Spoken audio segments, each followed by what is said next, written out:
Hello students, welcome to Roots of Economics. How are you all students? I just hope कि आप सब घर पे हैं और सेफ हैं. So students, जैसा कि यूनिवर्सिटी ने डिसाइड करा है कि फर्स्ट और सेकेंड ईयर के स्टूडेंट्स को असाइनमेंट के बेसिस पे प्रमोट किया जाएगा और सेकेंड ईयर के असाइनमेंट्स आ चुके हैं और असाइनमेंट्स के साथ साथ आए हैं आपके बहुत सारे डाउट्स. तो वो सारे डाउट्स मैंने यहाँ लिख लिए हैं. इन डाउट्स को इस वीडियो में मैं डिस्कस करूंगी. सबसे पहला आपका डाउट है कि मैम कौन सी शीट यूज करें. तो जैसा कि गाइडलाइंस में मेंशन है कि आपको A4 साइज शीट यूज करनी है. अब A4 साइज में आपकी प्लेन शीट भी आती है और आपकी रूल शीट भी आती है जहाँ पे लाइंस ड्रॉ होती हैं. तो कौन सी यूज करें. स्टूडेंट्स आप कोई भी यूज कर सकते हो, but my suggestion would be to go for the rule sheets, क्योंकि वो जो लाइंस वाली शीट्स होती है ना, आप उसमें ज्यादा कंफर्टेबल होते हो. क्लियर. सो ये हो गया आपका पहला doubt. Then can we write in Microsoft Word. तो नहीं, आपको हैंड रिटन आंसर लिखना है. आप कंप्यूटर में टाइप करके उसको कॉपी को स्कैन करके अपलोड नहीं कर सकते हो. Assignment means the hand written assignment. Then should we write on both sides of the sheet. अब आपको शीट्स की दोनों साइड पे लिखना है नहीं. तो गाइडलाइंस तो कहती है कि आप सिर्फ एक ही साइड पर लिखो, लेकिन स्टूडेंट्स जब आप स्कैन करते हो तो वहां पे नहीं पता चलने वाला कि आपने एक साइड पे लिखा है दोनों साइड पे लिखा है. एक साइड पे लिखने का लॉजिक स्टेप ये है कि जब आप पिक्चर को स्कैन करते हो ना, तो उस पे पीछे का जो इंप्रेशन है वो नहीं आएगा. मान लो कि आपने इसकी दोनों साइड पे लिख दिया, ठीक है. फिर जब आप इस वाली साइड को स्कैन करोगे तो पीछे जो लिखा हुआ है उसका इंप्रेशन भी यहाँ पर आ सकता है. तो suggestion again would be right only on one side. लेकिन मार्केट में जो वो थिक वाली शीट्स मिलती है ना, A4 साइज की रूल शीट्स, उसमें आप एक बार ट्राई करके देख लो, दोनों साइड पे लिखो, पिक्चर को स्कैन करो. अगर कोई इश्यू नहीं आता है तो आप दोनों साइड पे लिखकर भी स्कैन कर सकते हो. लेकिन अगर आपकी शीट थोड़ी पतली है, आपको लगता है कि स्कैन में दिक्कत आ सकती है, इंप्रेशन शो होगा, write only on one side. Then कौन सा पेन यूज करना है. तो ब्लू और ब्लैक पेन, बस यही यूज करना है, उसके अलावा कोई पेन यूज नहीं करना है.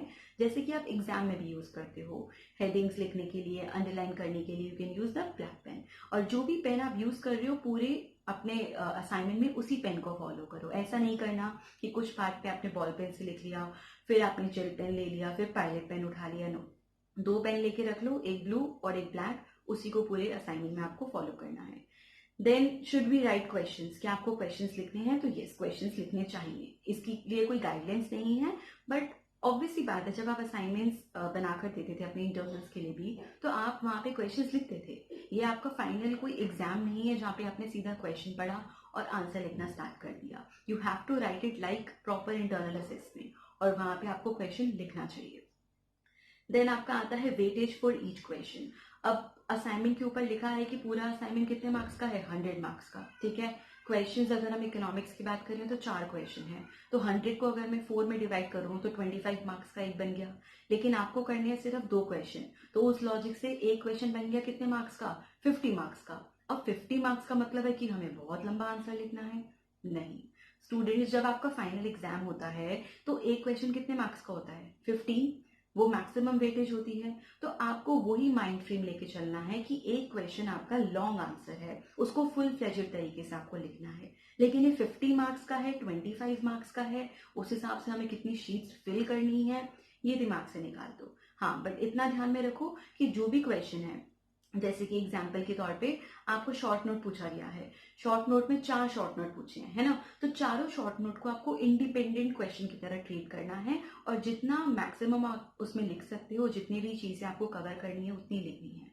डोंट आस्क मी कि कितनी शीट्स फिल करनी है. जितनी रिक्वायरमेंट है किसी एक टॉपिक की, हो सकता है कि आप 2 ही शीट्स में उसको खत्म कर दो, हो सकता है कि कोई स्टूडेंट उसमें फ्लो चार्ट ड्रॉ करना चाहता है तो उसका आंसर 3 शीट्स तक चला जाए. बट स्टिल अगर आपको स्टैंडर्ड समझना ही है तो मान लो कि एक शीट है, ठीक है. शॉर्ट नोट के लिए एक साइड और ये दूसरी साइड, मोर देन सफिशिएंट. इससे ज्यादा आप लिख ही नहीं पाओगे अगर आप क्वेश्चंस रीड करते हो. क्वेश्चन स्टूडेंट्स काफी सिंपल आए हैं, ठीक है. बहुत सिंपल सिंपल टॉपिक्स आपसे पूछे गए हैं. तो शॉर्ट नोट के लिए 1, 2, मैक्सिमम जाना है तो तीसरी शीट को भी आप एक ही साइड को आप फिल कर सकते हो. तो 3 साइड्स, ठीक है. 1 side, 2 side and 3 side maximum for the short note. और जो आपकी दूसरे क्वेश्चंस हैं, हर क्वेश्चन में 2 पार्ट दिए हैं इकोनॉमिक्स में, ठीक है. मान लो सेकंड क्वेश्चन है, ठीक है, तो उसमें 2 पार्ट्स हैं, ए और बी. तो ए पार्ट को इंडिपेंडेंट रीड करो, सेकंड पार्ट को इंडिपेंडेंट रीड करो, फुल फ्लेजेड आपको आंसर लिखना है. तो ए पार्ट में आप खुद लिख कर देखो, आपका जो आंसर जाएगा वो 4 साइड्स का जाएगा. That means 1 side, 2 side then next sheet का third side and fourth side, ठीक है।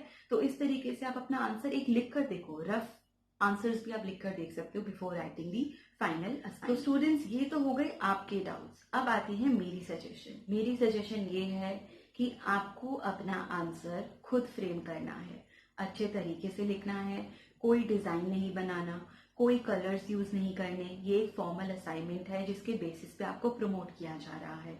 अगर आपका फाइनल एग्जाम होता तो क्या आप ड्राइंग्स बनाते, कि आप कलर्स लेकर जाते कि थोड़ा यहाँ पे डिजाइन बना दिया, थोड़ा यहाँ पे डिजाइन बना दिया? नो, जितनी रिक्वायरमेंट है क्वेश्चन की उसी तरीके से एक फॉर्मूले से आपको आंसर देना है। अब दूसरी सजेशन ये है कि आंसर्स मैम हम कहाँ से लिखें, क्लियर? तो कुछ स्टूडेंट्स ऐसे हैं जो कंटेनमेंट जोन में हैं या किसी ऐसी स्टेट में फंस गए हैं कि उनके पास उनकी टेक्स्ट बुक भी नहीं है। तो आपके पास आपके अच्छे अच्छे फ्रेंड्स हैं, उनसे आप कह सकते हो कि इस पर्टिकुलर टॉपिक का आपको क्या करे, बुक में से फोटो क्लिक कर सेंड कर दे, ठीक है।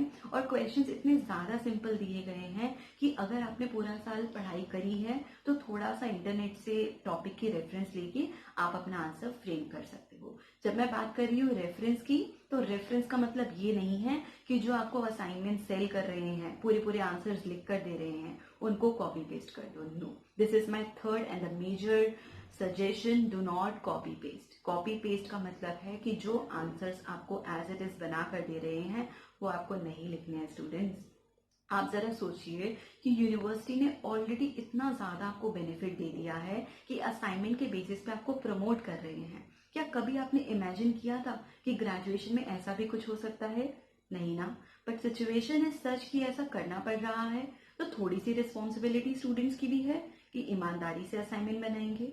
हाँ, आपको कोई सजेशन चाहिए, गाइडलाइंस चाहिए, टॉपिक की समझ नहीं है, उस टॉपिक में क्या क्या लिखना है, क्या आउटलाइन होनी चाहिए आंसर की, अगर आप ऐसा कुछ चाहते हो definitely I will help you. लेकिन अगर आप ये बोलो कि मैम पूरा आंसर लिख के दे दो, उसको हम कॉपी पेस्ट कर लेंगे, अच्छे नंबर मिल जाएंगे, तो ना तो आपको अच्छे नंबर मिलेंगे और ना तो ये मॉरली करेक्ट है। अच्छे नंबर क्यों नहीं मिलेंगे? जस्ट इमेजिन, आप सब ने कॉपी पेस्ट कर दिया, एक दूसरे से कॉपी पेस्ट कर लिया, या जो आपको काफी डिफरेंट प्लेटफॉर्म्स पे आंसर्स प्रोवाइड कराए जा रहे हैं, आपने वहां से पूरा आंसर कॉपी पेस्ट कर लिया। जब वो टीचर के पास जाएगा तो टीचर जो है डिफरेंट डिफरेंट कॉलेजेस के आंसर्स को चेक करेगा। तो क्या टीचर को नजर नहीं आएगा कि ये कॉपी पेस्ट आंसर है? क्या अच्छे नंबर मिलेंगे? और एक दूसरा स्टूडेंट है जिसकी इनोवेशन दिख रही है आंसर में, जिसके स्किल्स दिख रहे हैं आंसर्स में। Students, I am telling you that you are very innovative. When I'm saying this, I mean it. You are very innovative. तो अपने इनोवेटिव स्किल्स को यूज करके आपको अपने असाइनमेंट्स बनाने हैं। अभी लास्ट चीज मैं आपसे सिर्फ इतना कह रही हूँ, अगर आप चाहते हो कि आंसर में क्या कब कैसे लिखना है, एक ब्रॉड आउटलाइन आप चाहते हो, just comment on below, I will make a separate video on that. लेकिन कंप्लीट आंसर्स तो डेफिनेटली ना मैं प्रोवाइड करूंगी, और जो प्रोवाइड कर रहे हैं ना मैं उनको सपोर्ट करती हूँ। Okay students, so I wish you all the good luck.